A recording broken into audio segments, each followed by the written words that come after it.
আচ্ছা মা, আপনি কোথা থেকে এসেছেন এখানে? আমি এখানে গড়িয়ার থেকে এসেছি। তো কিভাবে এলেন এখানে?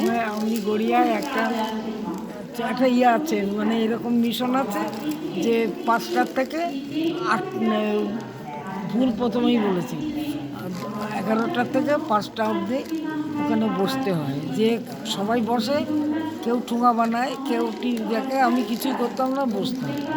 তা থাকতাম, আমার বাড়ি নেই, স্বামী নেই, ছেলে নেই, কিছুই নেই।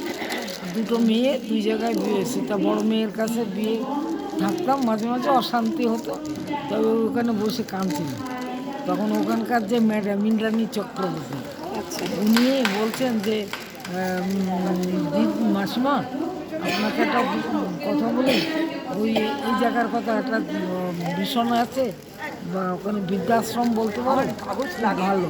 উনি খোঁজটা দিয়েছেন, এখানে আপনি উনি এসেছেন। সব লেখালেখি করে, সব কিছু করে করে এখানে এসেছেন। এখানে এসে, ভালো আছেন এখন? হ্যাঁ, আগের তুলনায় অনেক ভালো আছে।